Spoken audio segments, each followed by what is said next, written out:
जय जिनेंद्र, कैसे हैं आप सभी। तो स्वागत है आपका मेरे यूट्यूब चैनल लाइफस्टाइल अलर्ट में।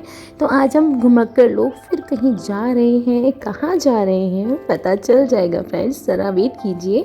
तो स्टेशन के लिए तो हम निकल गए थे, बट वहाँ ट्रेन में हमें आने के लिए बहुत स्ट्रगल कराया। बच्चे बेचारे वेट करते रहे और फाइनली हमारी ट्रेन आ गई थी। और फ्रेंड्स, ट्रेन में जो जाने का मज़ा होता है ना, सफ़र का मज़ा होता है ना, वो बिल्कुल अलग होता है। बसेस में और फ्लाइट्स में इतना मज़ा नहीं आता जितना ट्रेन में आता है। तो बच्चों ने खूब इंजॉय किया, खूब मस्ती करी और हम खा पी के थोड़ा बहुत करके चिट चैट करके हम सो गए। सुबह उठे तो बहुत ठंड थी वहाँ पे, हमारी जैकेट्स बाहर आ गई थी। फिर फाइनली हमारा स्टेशन भी आ गया था और 4:30 हो रहा था। 4:30 AM पर हम लोग यहाँ खड़े हुए थे। बच्चों की मस्तियाँ ख़त्म होने का नाम ही नहीं ले रही थी। इस टाइम भी इन लोगों की सब चल रहा था, लड़ाई झगड़ा सब कुछ। देन हमारी बस आ गई थी जो हमें फाइनल डेस्टिनेशन पर हमें छोड़ने वाली थी। और हम रास्ते में सनराइज़ का और नेचर का भरपूर आनंद लेते हुए, देखिए कितना प्यारा व्यू है। कब हल्का हल्का उजाला हो गया पता ही नहीं चल रहा था ना। और हम पहुंच गए हमारी डेस्टिनेशन पर। और हम लोगों ने फिर वहाँ हमें जाना था अपने रूम बुक कराने के लिए। और अब आपको बता देती हूँ, हम आए थे कुंडलपुर। यस फ्रेंड्स, हम लोग कुंडलपुर आए थे और यहाँ पे हमारे बड़े बाबा विराजमान हैं। क्या बताऊँ मैं आपको बड़े बाबा के बारे में। बस फिर हम लोग निकल गए अपने बैग लेके फटाफट भागते हुए, क्योंकि रूम में जाना था, रेडी होना था, जल्दी से जाके हमें दर्शन करने थे। मतलब टाइम बहुत कम था, काम बहुत ज़्यादा था। तो हम लोग गए वहाँ पे, हमने अपने रूम्स में गए, हम लोग रेडी होकर हम लोग बाहर आए। और फिर हम गए नीचे के जो हमारे मंदिर हैं मेन उनको हमने दर्शन किए थे, उनके दर्शन करने थे हमको, क्योंकि फिर हमें पहाड़ पे भी जाना था।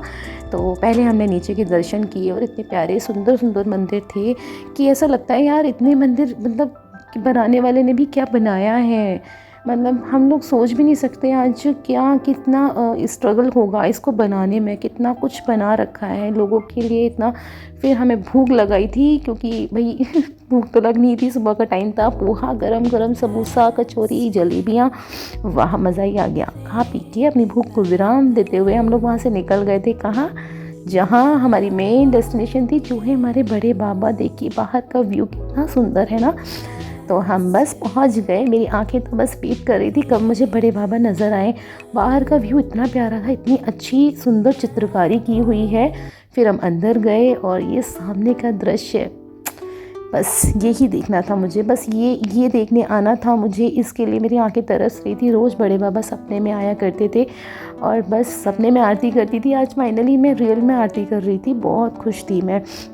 पूजा पाठ किया, बहुत हमने भक्ति की और भक्ति करी। बॉयज़ ने, जो मेरा बच्चे और मेरे भाई के बच्चे, मेरे भाई ने, सब ने अभिषेक किया भगवान का, जो बहुत मुश्किलों से मिलता है, बहुत ही ज़्यादा पुण्य से मिलता है। उन्होंने भगवान के अभिषेक किए और बस देखिए इनको देखकर ही मन प्रसन्न हो रहा था मेरा। आँखों से जैसे आंसू छलक रहे थे अपने आप। ये बड़े बाबा की सिर्फ मूर्ति मात्र नहीं है, बल्कि हमारे इमोशंस भी हैं। जब बड़े बाबा का बुलावा आता है ना फ्रेंड्स, तभी पहुंच पाते हैं भक्त वहां पर। और मुझे बहुत गर्व है कि मुझे भी बड़े बाबा ने बुलाया, तभी मैं वहां पर पहुंच पाई। और बस मैं बड़े बाबा को कह कर आई कि मुझे जल्दी से फिर से बुला लेना। मतलब ऐसा लग रहा था समय रुक ही जाए। आरती करते करते बस मन में यही ख्याल आ रहा था कि ये समय रुक जाए। आरती करी हमने और आरती करते करते बस मन में यही ख्याल आ रहा था कि संसार में सभी जीवों का भला हो, सभी सुख से रहें, सभी में आपस में प्रेम बना रहे। और फिर हमें निकलना भी था। इसको देखिए घंटा बजाना था, जो कि इसके साइज़ से बहुत बड़ा था और भाई साहब ने बजा लिया था फिर। और मंदिर की कितनी सुंदर भव्यता है ना, मैं जितना दिखाऊँ उतना कम है। बहुत बड़ा मंदिर था, बहुत कम दिखा पाई हूँ मैं।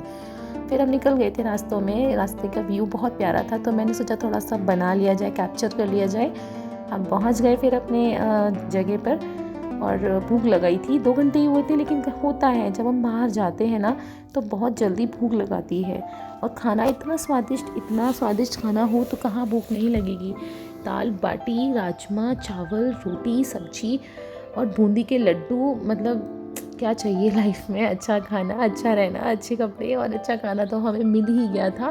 तो पेट पूजा हो गई थी हमारी। खाना अच्छे से खाने के बाद हम लोग जाके रूम में लुढ़क गए। खा पी के ऐसे सोए कि 2-3 घंटे बाद नींद खुली और फिर हम तैयार होके निकल गए। फिर भूख लग गई। ये तो नॉर्मल है कहीं जाओ तो। और भूख लगे और गोलगप्पे नज़र आ जाए तो इससे ज़्यादा क्या चाहिए।